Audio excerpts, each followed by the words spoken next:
So I think we're going there. Awesome. So just to introduce myself real quick, guys, my name is Michelle Webster. I'm Namgis on my dad's side of my family. And I'm the manager of sport development and community engagement with SPARC, which is the Indigenous Sport, Physical Activity, and Recreation Council. And I'm super happy to be joining you today from my home office, which is located in the Okanagan Nation up here in Kelowna. And SPARC and PacificSport Okanagan are super excited to welcome all of you today to our webinar, which is Managing Motivation from the Sidelines. And before we get things started and introduce Dr. Shaunna Taylor, we're going to turn it over to our elder and senior advisor, Alec Nelson, for our opening prayer.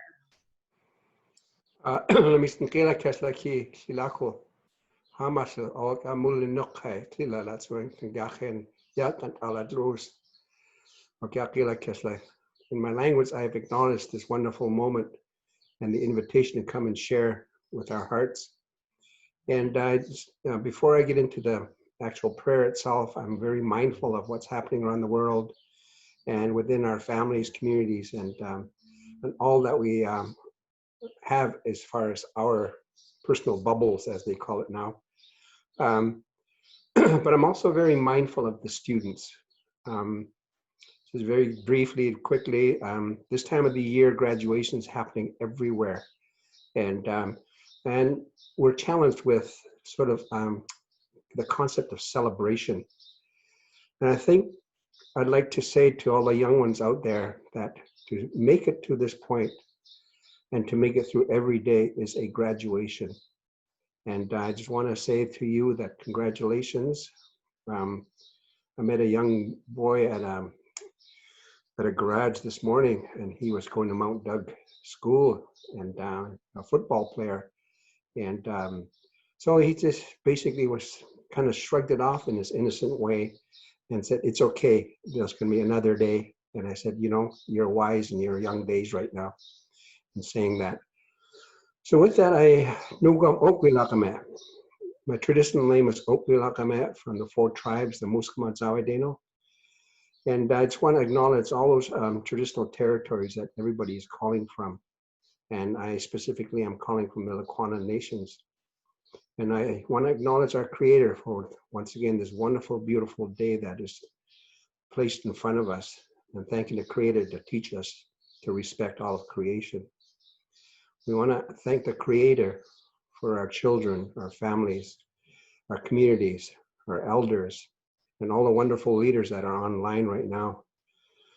And we're very mindful that there are special prayers that are needed for those that are in dire need, and those that are hurting, grieving, and there are issues around the world. And we know that the Creator teaches us to learn to believe that the days will be brighter. And I ask the Creator to be with us as we gather our strength, wisdom, and guidance, and talk about a history that's not new to us. And Dr. Taylor will bring that to light. And so with that, I just want to once again thank everybody for your wonderful attention and look forward to this gathering. Thank you very much. Ham. Awesome. Back to you, boss.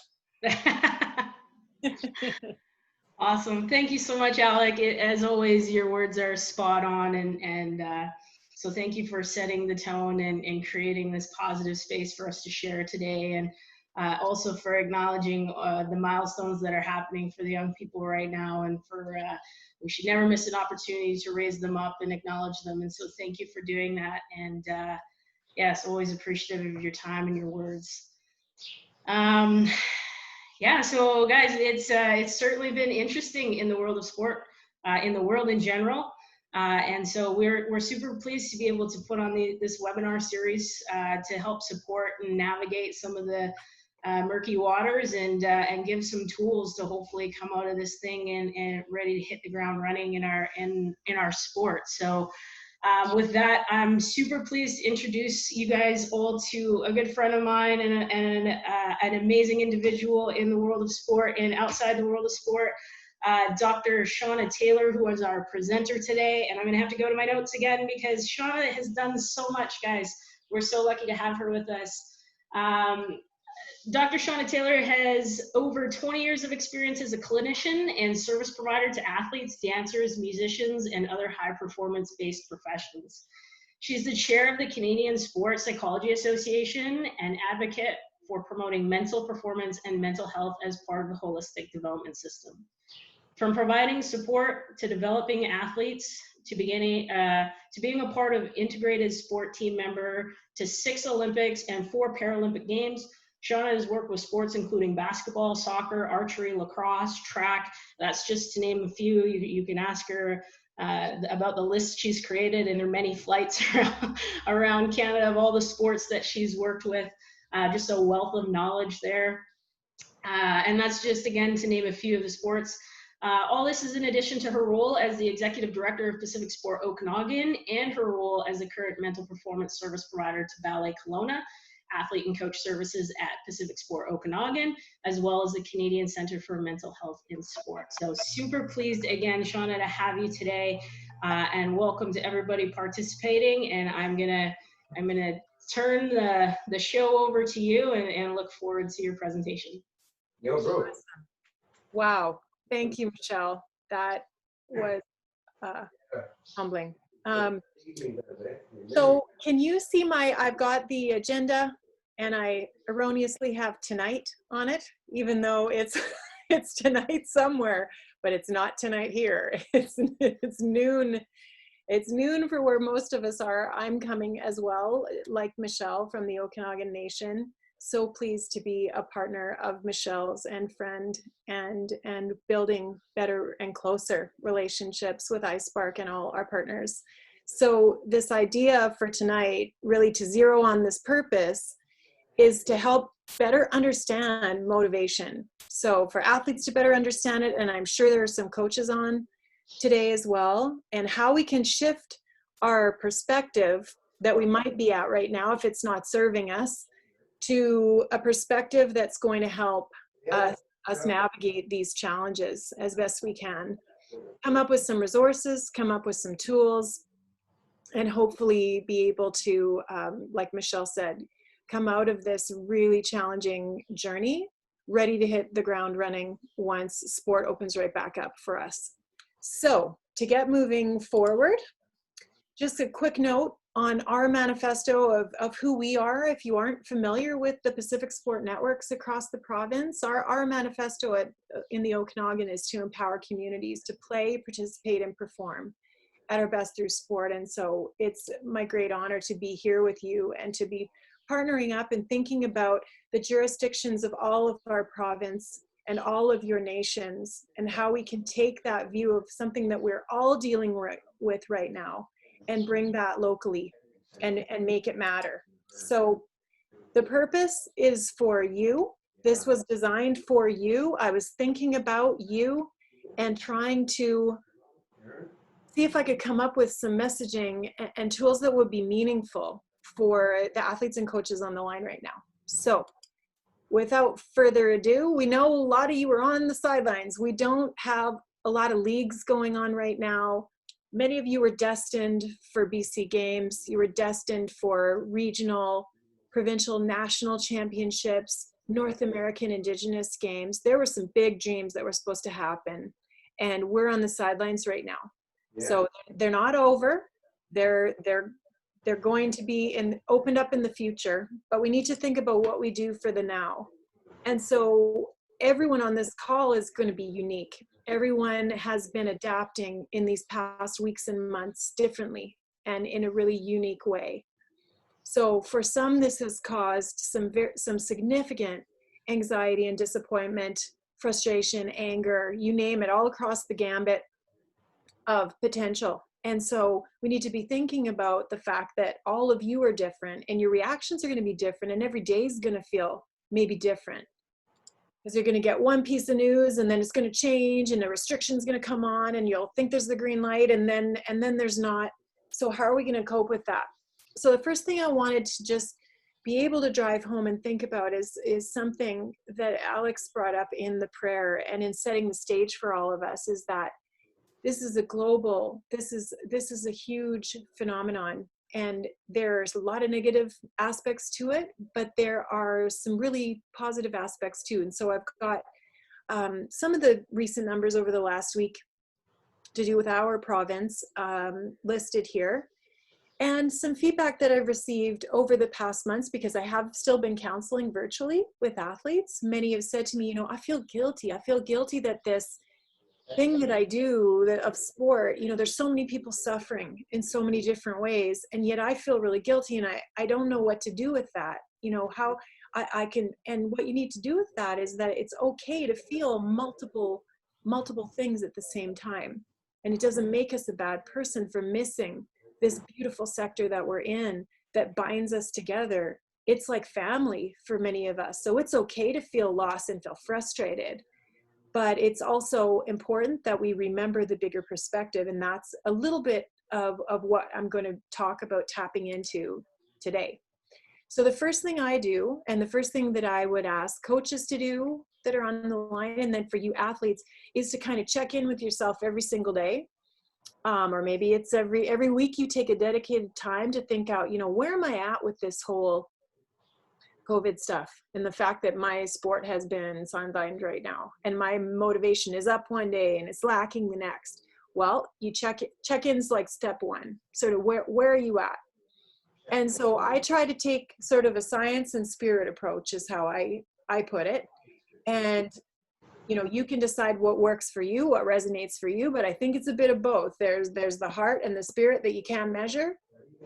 And then there's the scientific piece and understanding a little bit more about how our brains operate. So I'm gonna hopefully create a model that you can think about when you're doing that check-in. So what I mean is, you get up in the day and you think about, you know, where am I at with this? I like the stoplight approach, because all of you have been exposed to a stoplight. It's really easy to remember. And there are different zones depending on the issue that you're struggling with that day, or maybe something's really green and thumbs up and awesome. This works with really young kids too. Like this works kids all the way through to adults. So it's an easy exercise for athletes to remember when they're checking in on the stoplight exercise. So if you're in the red zone, is sort of, you know, whatever it is that's really bothering you, or you're frustrated with, you're feeling anxiety, that's a symbol for us to take a second and stop and assess where we're at, and possibly get some assistance or figure out, okay, what can I do to work through this moment? Amber zone, or that yellow zone, is like, okay, I'm starting to feel anxious about this. You know, I need to get some tools, or I need to figure out where I'm going to go with this. And then the green zone is kind of it's the easiest zone to cope with, and it's the zone where all the big learning takes place, and a lot of the teaching pieces can happen as well. When you're in green zone, it means you're ready to go. So I'm going to pass on these slides to Michelle, so you don't need to suddenly be a neuroscientist after this. But I do have lots of athletes that really want to know, you know, what's some of this stuff behind all the theories, so I can know what the heck you're talking about. And so it's a great way. Again, it's in color coding of the neocortex and the limbic, and then your brainstem are kind of tied together with the functioning of those zones that I was just talking about. So the green brain, you wake up that morning, things are good to go. I'm in a zone where it's a day I want to get on some training, or I'm going to get online and I'm going to go, I'm going to see if I can take an officials course, or I'm going to do X, Y, Z, whatever that is in the goals you've set for that day. It's an optimal learning zone. Cool, act on it. If that's where you're at, identify where your motivation's at, where that mindset or that stoplight's at, and go for it. Because when you're in green brain mode in your neocortex, it uses 100% of your brain. It's a nice big wide open field. You go for it. When we're in that yellow zone, we're kind of processing emotions. And I give an example a little later on where now school's over, so it's maybe not a very applicable example, but some athletes a couple months ago, they were really starting to get down on this whole online learning thing that they weren't used to. Some of them, it wasn't working well. They were having a tough time to stay motivated at home without a teacher checking in the way that they used to, not seeing and being with their classmates. It was really challenging for them. And it uses about 75% of our brains and that brain function, but that's a good, it's kind of in that caution zone of, okay, it's not super optimal right now, but I'm processing things. This is also, it's where you grow. It's how you get to know each other. So being aware of that yellow zone, and the zone that we really want to pay attention to when we're under extreme stress and we're really suffering or really in that fight or flight mode. We're in survival brain function where we're really only using about 50% of our brain in there under extreme stress in that brainstem mode and the red brain mode as well. So when we're working with kids in particular that have a lot of struggles and spend a lot of time here, we work on a lot of coping skills with them and ways to be able to move them through the stoplight. We're all of these things. Our brain needs and uses all of these areas of the brain. They're all important. It isn't a question of good or bad, but it's checking in, you know, where am I? So before we get into motivation, I thought it was really important that we set the stage for some of the things within our brains and within our spirit and our heart that put us in that place in the first place in the day. And so learning more about your brain might be a good place to start. So coaches, it's a really great, easy way to kind of tie things in with your team too, to use that stoplight exercise. Here I've just given a couple of examples of, you know, what zone am I in? And so if they're keeping a training journal or a log to try to map their motivation or sort of map where they're at from one week to the next or one day to the next, easy thing. You just put the color in there, you know, red, yellow, green zone. And okay, I'm spending a lot of time in red and yellow right now. So what tools do I need? That kind of thing. So that's one tool, one thing to think about as we head into more info about motivation itself. Another tool that I actually shared with some of the coaches last week. So we had a call last Wednesday as well. I like using this approach when I'm trying to explain different zones of functioning or how we spend time in our brain, managing both our emotional side of being a human being and also that practical or reasonable side. And we're all these things. So there are some days where your emotions are going to be largely where your actions are going to be driven from. And those could be really positive emotions, or those could be more challenging emotions like anger, right?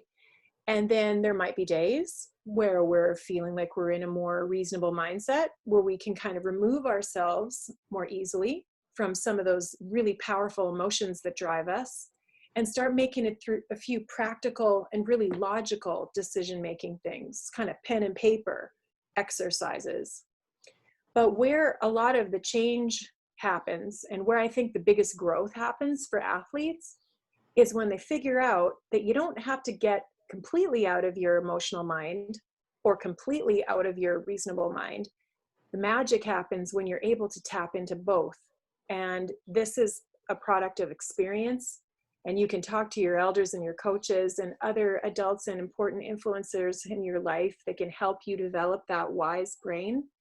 But that's the place that I think we all strive for as human beings, is to try to get there. Am I in wise mind right now? Which mind am I in? You know, and just getting that language going so they can think about where they might be. So emotional, reasonable mind, and wise mind. So something for you to take forward as just a concept. If this resonates with you, something that you can start thinking about and logging and keeping track of and developing too. So today was supposed to be about motivation. So what is it? Okay. And so motivation, it is that purpose, you know, behind, or it's the power behind the cause of an action. So it's energy. It's the energy that we're then using towards achieving a goal. And it's hopefully that thing that drives us, but it's going to fluctuate. Right? It's going to go up and down. It's going to come from one direction one day with one specific area in your life. And then might be motivated differently by another issue in another area of your life. So someone's motivational profile also changes as they grow, and it will be context dependent, meaning it depends where you're at, what your environment's like, and how that affects your levels of motivation. So It's behavior. Michelle will recognize this picture. It's a great shot of the Heat softball team, for which she is a member of the coaching staff. So we know that this behavior that we have is directed by both our physical needs, so our need to exercise, our desire to get out there and move and make our heart beat faster, and to put ourselves to the test, but also psychological needs. You know, we need to feel connected. We need to feel like we are meeting the basic fuel requirements to move through the day. We need to feel stimulated and to explore and kind of push ourselves to a next level somewhere. And we want and need to improve and hopefully live up to our potential. So these are some of the different, both the physical and psychological or mental needs or wants that are behind motivation. Where we're at right now, though, is we can't be this player right now, or at least we're just starting to open up now, which is great, but we certainly couldn't be a couple months ago. There are constraints. We don't see a lot of mass participation and tournaments going on, and there are some constraints on us. So if we think about that limited mindset, it's like what Alex said about the graduates today. Maybe we can't do the same manifestation of a graduation ceremony and celebration, but there are other ways and bigger picture and other things that we can learn from and celebrate, even if it's only internally right now instead. So thinking about how do we use this time in this COVID-19 pandemic as a way to innovate, meaning to be creative and to come out of this ready to go. When it's time and everything is lifted, we are going to be ready. And we are going to be, hopefully we'll have achieved some other things potentially and grow in other areas that we didn't even know we were going to grow in. So seeing those constraints or limitations as a catalyst, or think of it as a spark. A catalyst is really just a spark. Hey, just like I spark. Wow, I'm good. Okay, who knew? I just came up with that now. So constraints is catalyst. So it's true, there's a lot we can't do, but these restrictions are the very things that can help us get kind of creative. Okay, we can't do this, but we can do this. And there might even be some things. I've had an amazing time the last 2.5 months talking with athletes who have been coming up with some of the most creative ways to work out, to connect, to communicate, to stay in shape, to explore elements of their heritage and all these things that regular life didn't afford them time to do. So looking at how they've been using these constraints to drive them towards innovation. And this is one example of a really sort of tangible example that was done in Formula One engines. I'm not much of a Formula One fan, I'll be honest, but for any of you that enjoy motorsports or you like speed, the example was with Audi. And their engineer decided, so there's this race called the Le Mans race, which goes for an entire day. So it's quite grueling. It's an entire day of driving. Why would you do that? I asked myself. Anyway, this is the example. And so the designer recognized that they had reached their technological max in terms of the engine size. And he asked his designers, okay, if we want to win this race, it goes for 24 hours. What if I put this challenge to you that we can't go any faster? We can't make this engine any bigger. We can't put more money into this area. You got to figure out how to get us to the front of the finish line, but the engine can't make you go any faster. You got to go the fastest. This is it. We're all kind of on the same level playing field. What's it going to take? So the engineers use that constraint to figure out, all right, well, what's the one thing that we could do that will help make sure that we cross the finish line first? And in any car racing, you have things called pit stops. So you have to stop and you have to refuel. You might have to fix a flat tire, do some tune-ups. And they recognized if they could use a fuel like diesel that is more efficient, where you have to stop less often, fewer times, that was going to be the key. So they needed less pit stops, means to the end of the race first. And that's precisely how. So it was efficiency that got them to the finish line ahead of everybody else. And that, of course, set off an entire industry moving towards following them, but they were the leaders. They were the first to do it, and they did it because they were in a constraint at the time.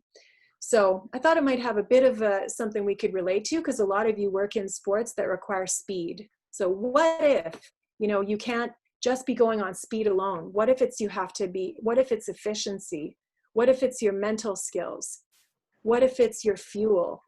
What if it's your support team? What if those are the things that drive you, and not just the strength of your quadriceps? It could be something else. So dig a little deeper and let's see about what else we could come up with. What if we're limited? So with your team, maybe you could do this online, or you could do it with a couple of buddies that you compete against or with your coach. If these are our limitations on the left-hand side, well, we're not spending time competing. We wish we were, but we aren't. And we don't have the time for formal competitions together, at least for many of us, not quite yet. Soon, we hope, but not yet. Maybe it's an opportunity. Maybe some of these other examples that I've given, and this isn't an entire list here. This is just a couple quick examples to get your brain going. Have a brainstorm session when we're done this webinar of things that, because you don't have time to dedicate towards the things that you're constrained, well, what do you have?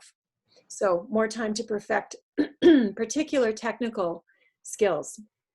Or maybe it's something physiological, to rehabilitate something on you that you've always wanted to have heal or increase your flexibility. Or time to have a new approach. Get to know the rules better of your sport. Get to know some of the tactics of some of the competition. Now could be that chance to do that research. One way that we can really harness this constraint mindset and be moving towards innovation and make it really specific to you and what you need is using maybe a more creative way of doing goal setting. And I'm sure some of you have done goal setting before. Maybe your coaches have worked through some goals with you before a season, or maybe if you're heading off to a major games, NAG, for example, you start working back from the competition and setting some different goals as you're making your way there. And so goal setting has a really big part to play in terms of stoking the fire of motivation.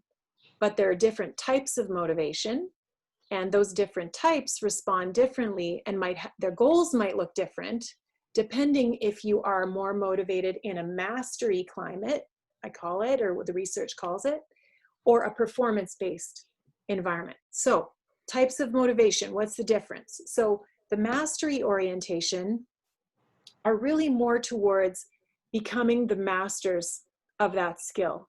So you have a particular sport or a particular, it could be dance, it could be anything that you are building expertise for, and you are doing it for its own sake.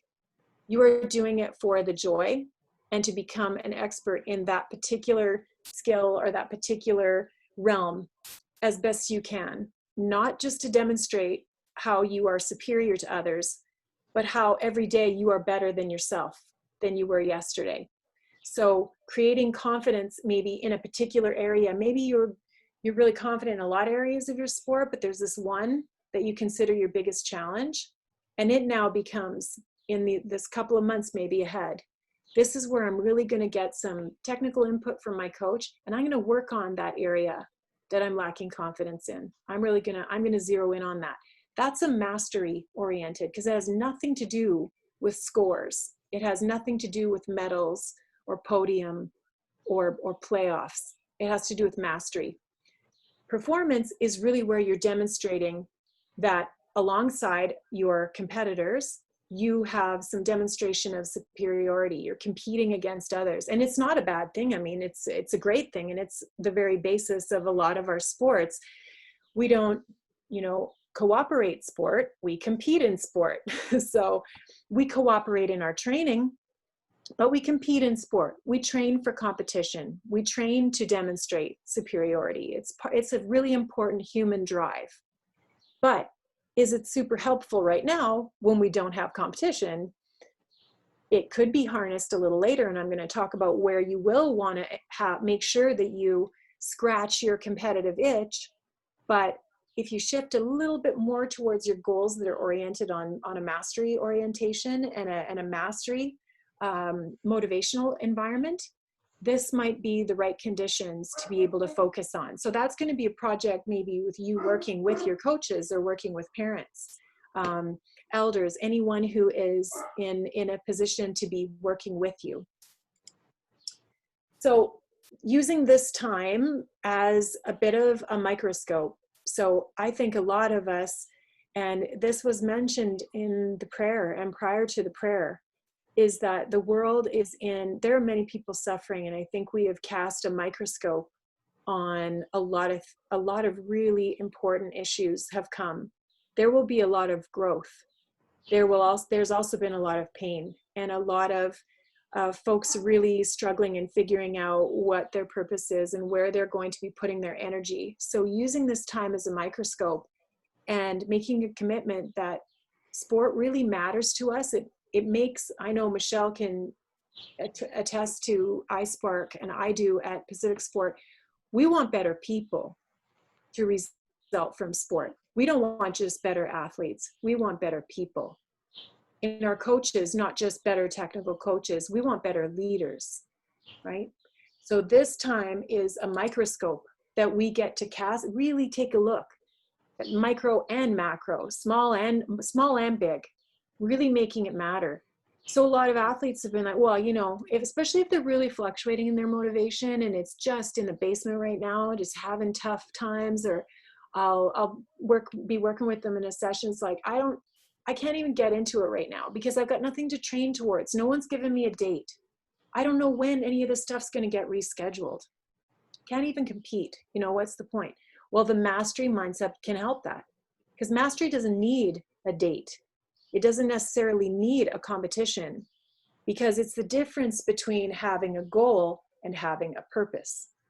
So these are two different but connected things. Some of your goals can lead you and be guided by your purpose, and that's so much bigger. And Alex alluded to that as well. I think this is the key to unlock our purpose in sport, a much bigger purpose. So can we tap into that right now? This is what I've been hopefully successful in working with some of my athletes over the past month, figuring out how we can use goals that are values driven and leading us towards our purpose in this time.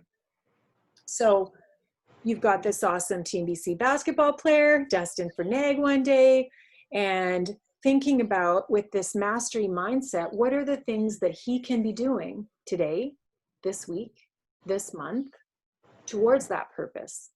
And I give a couple ideas here. You can use like a bullet journal. This is a fun one where we got someone who's clearly an excellent artist. I don't know if this is too realistic for most of us. This person's obviously a major artist as well.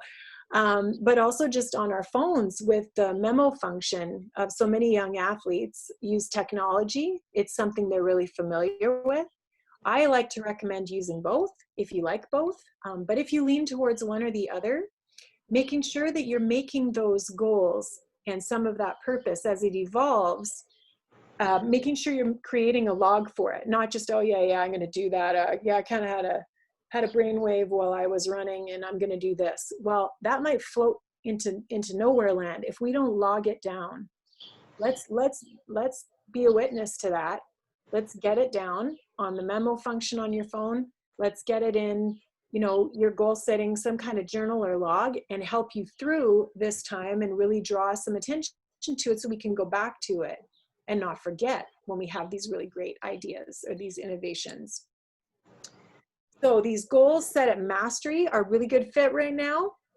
And you might want to break them into these different areas. So you might have daily training goals if you're the kind of person that wants to be doing this literally every day. It's a really great motivator for you and you feel inspired. And it's like, you know what? Yeah, this is a turning point for me. I'm going to starting in June now, the weather is turning. I feel like things are more optimistic. I'm more green zone. I'm going to do some daily training goals. Okay, cool. Maybe it's some weekly fitness or lifestyle goal. I was talking last week about how I saw the awesome Fit Nation. I've been looking at some of them on Instagram, following the Instagram live in my sweatpants in my living room. You can track that iceberg. You can see where I've liked it. That's because I've been participating. And the monthly big picture goals. So it might be self-awareness. My goal is to accept myself and some of my limitations this month, but I set my goal here and I'm going to make it happen. And another big picture goal that I'm going to talk about shortly is being a student of your sport. So really, you know, got some students graduating today. One's looking pretty sharp on the line. We saw his picture earlier.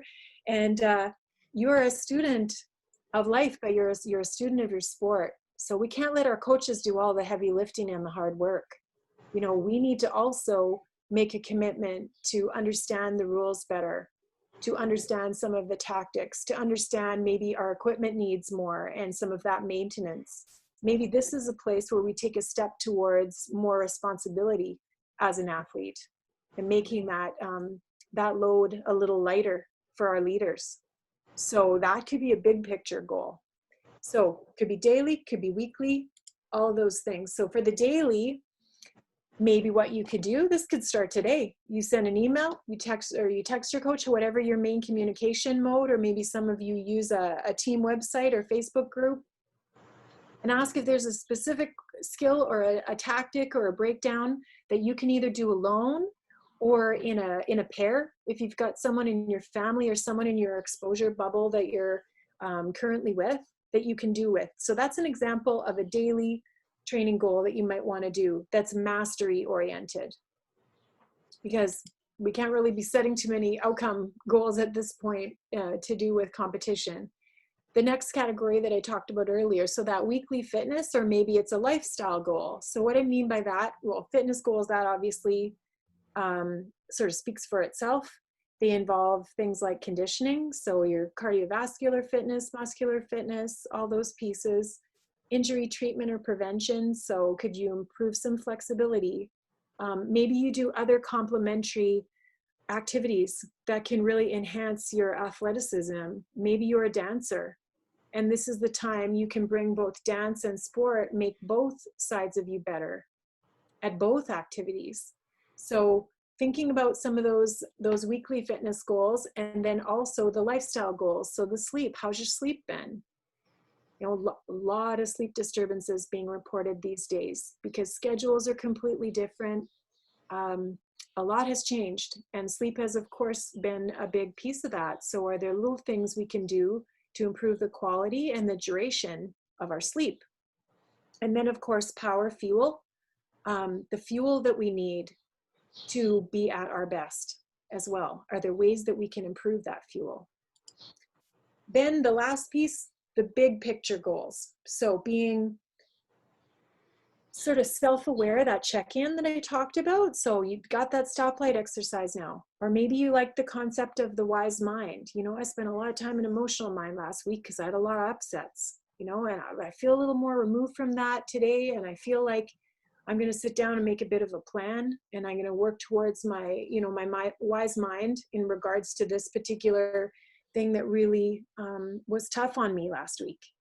Self-acceptance as a goal, really practicing being patient with ourselves, being kind with ourselves, being supportive with ourselves.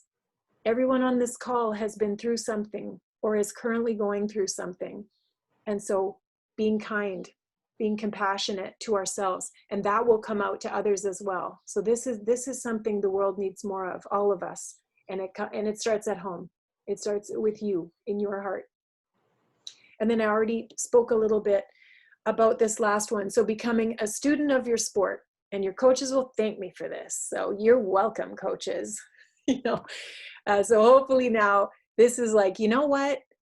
My athletes, they're really starting to, instead of just being the human sponge, which is what they also are, which is amazing. You know, they take in all our amazing technical support and the ideas, but they start to generate some of those ideas because they took some time to get online and check some of the best players that they've ever seen. We did this when I was working with lacrosse with the Ottawa Titans. I don't know if anyone here has ever been to Ontario, but Ottawa Titans lacrosse, I was telling Michelle earlier, I worked with them. And so that was part of our, I think we were probably using VHS tapes back then, Michelle.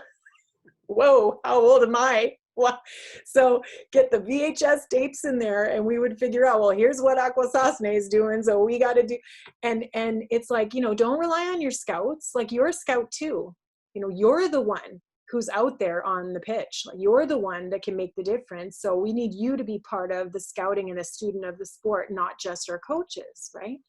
And so this was a real shift. So now suddenly I have like 14 young men all looking into this, and the coaches, like, you're welcome. So student of the sport, some of the big picture pieces. The holistic model is something that many of you may have already been exposed to. So thinking about also how some of these goals might fall into these 4 realms. So how we are setting goals and how we are fulfilling some of our physical needs, our mental and emotional, and our cultural and spiritual. That's the piece where I said at the beginning how we have to combine some of this, you know, the science piece with the heart and the spirit. We are spiritual creatures. We are so much bigger than science will ever be able to measure. So we have to make sure that our goals fall also in these 4 realms. So something to think about too. And you can find, there are even some tools online with Sport for Life has some workbooks that you can use and other resources that I can provide some links to as well. So you can do some for yourself. And then the last piece is I want to make sure that this isn't all just about saying, well, now suddenly you all need to be mastery oriented and no one's allowed to have an ego and no one's allowed to compete and everybody's just one big happy family at home not competing. Well, no, for many of us, we cannot wait to get out there. We cannot wait to test ourselves. So that's okay, but that means we have to scratch that competitive itch. So maybe it's buddying up with someone, and maybe you can't compete head to head, but maybe there are other ways you can compete.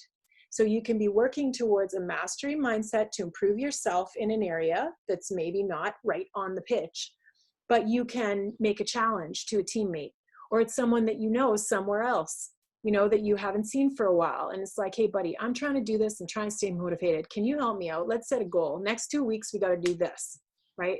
So you're not in it just by yourself. Take that one step further. It's not just a buddy, it's your whole team. If you're in a team sport or a training group, you can reach out to everyone and have sort of a team challenge that you can do. And it doesn't have to be something that is really complex or huge. It could be something little. It could be any of those other goals that we talked about earlier in this session, or you be creative and decide what would be meaningful for your team. Maybe do a brainstorm with your coach.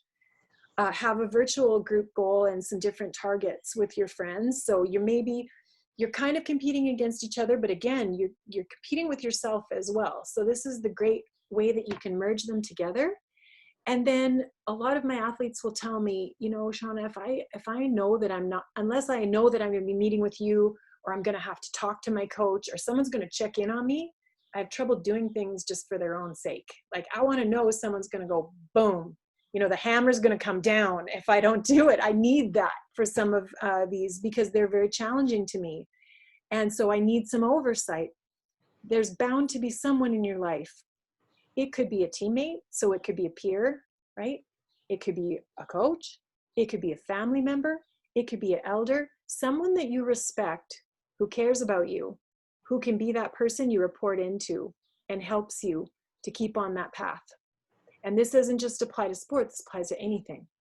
So have some oversight. Know you have that piece of oversight in there too. You don't have to do this by yourself. It's okay to be human and struggle with this. All of us are struggling with motivation right now. Everybody is struggling. That's where self-compassion comes in. We're all struggling. So we can all support each other too. And then there are even some online forums. I was looking, some sports have set them up. Some are even international, where you can just log in. Make sure you pick safe ones though, and ones that are moderated. Ones where you're not, especially if you're a minor. And if you're a minor, make sure your parents know about it. Your coach knows about it. It's a moderated forum where you're dealing with who you're dealing with, right? Because there are some dangers we need to think about online.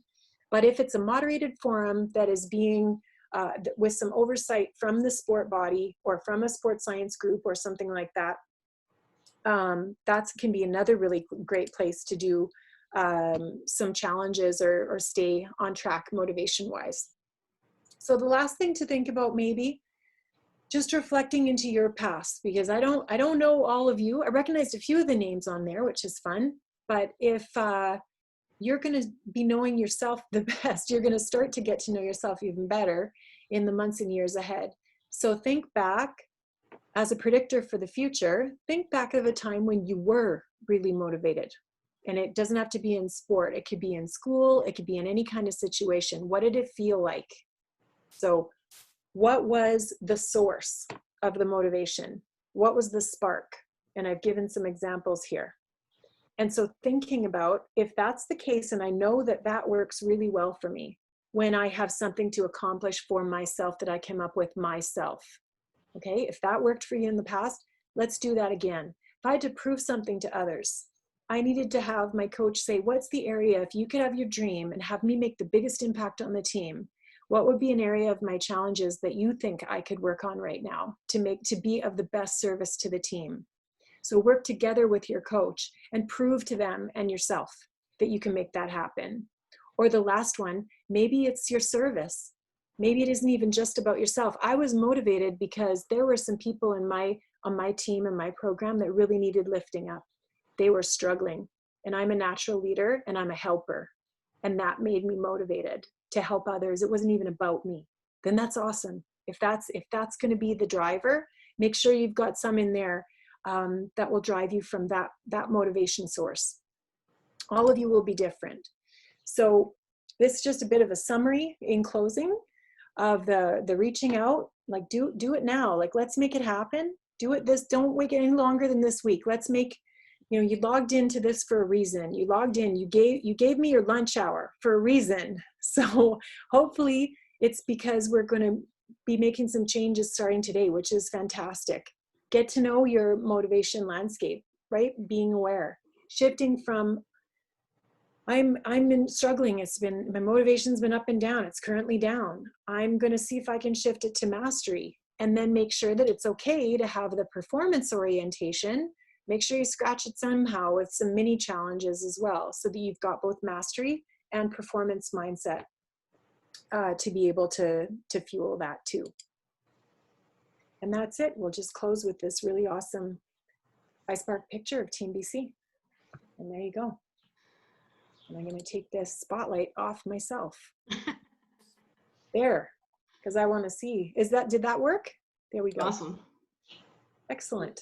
That was amazing, Shaunna. Thank you so much. And yeah, and that's it, she says, just like that. And that's it. And now just do it. And those are the ways. That's so great. Reminder, guys, that we do have a couple minutes left. So if you have any questions, pop them into that chat box there, and we'll see if we can get to them. But Shaunna, just want to thank you so much. We'll give you the virtual high five and round of applause. That was amazing. And so many things, so many mic drop moments there, so many things that just spoke to my soul.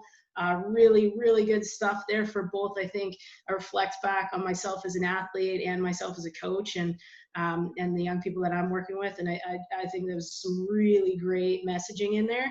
And so I just had a quick question. I'm going to check the chat box here, but we had so many kids at the beginning. I saw it with the kids that I was working with that come out and they're like, okay, what can I do? What can I do? And then they kind of went in these waves and cycles of, we're still not playing. And so why am I, and they're kind of going back and forth between, okay, now's a really good time for me to get better. And am I ever going to play? And it's this constant seesaw for them. And so my question is it putting a vocabulary to it? Is it introducing them to the mastery versus the performance, or the external versus intrinsic motivations? Is it putting a vocabulary to help them recognize when they're going on those waves back and forth about, put a name on it and then know how to address it, and then let's do it together? Or any advice there? Yeah, I think that's sort of why I know it took 15 minutes for me to get into motivation, because I wanted to make sure we use the stoplight idea, right? Or the wise mind. And then they knew the difference between mastery and performance. So maybe it's about building our dictionary, right? Yeah. About knowing and that this is like, that it's normal and that it's okay. And we need to have compassion with ourselves when it's not working out that week. It doesn't mean we're a bad athlete or that we're not coachable. It means that week we're doing a dip in that area. And that's okay, because it will come right back up. So give them the language, give them the terms, and then give them some tools, you know, if we're fluctuating. I saw somebody in here too had a really awesome piece of feedback about technical skills and taking care that while it's a great message that athletes can and should be working on their technique, they really need technical feedback from their coaches who have that wise eye to be able to see, so that they're not now creating more bad habits, right, while they're all on their own. And so that's where video comes in, and where we can get creative with little brother, little sisters there taping me, you know, watching my swing, watching my XYZ. We've got some folks here in combat sport, you know, with their own unique challenges. And maybe it's using video creatively so that coaches can provide that feedback, so that we aren't sending them off on their own, coming back with a bunch of movement patterns that now we have to undo a few months from now. So that is an excellent point. And so using creativity to work with the feedback loop and the observation when you can't be there yourself as a coach. So that's a really good point. Do we have any other ones here?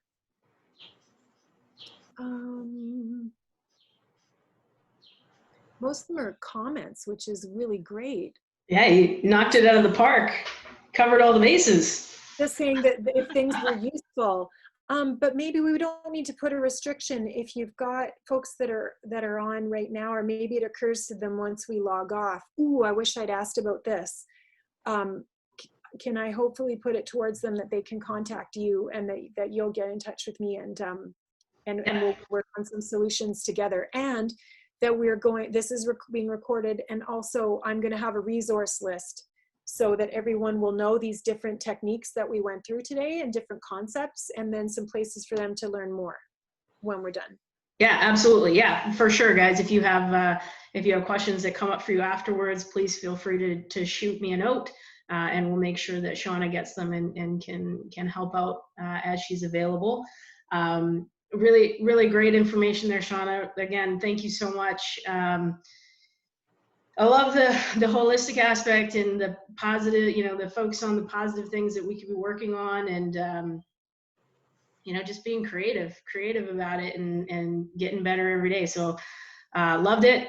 Thank you so much. And guys, just a reminder to those of you that are still on the call that we do have another webinar next week with Jeff Hackett on finding the zone strategies for performing under pressure. That'll be next Wednesday, the 24th at noon with Jeff. So if you haven't already signed up for that one, that's going to be another great webinar. And so please feel free to sign up and let your friends know that we've got another one coming up. But Shaunna, just raised my hands to you, and thank you so much for the work that you're doing, and for being a part of today with us. So thank you. Thank you. Thanks to all of you. It was really great. Thank you. Thanks, everyone. Have a great Wednesday. Bye, everyone.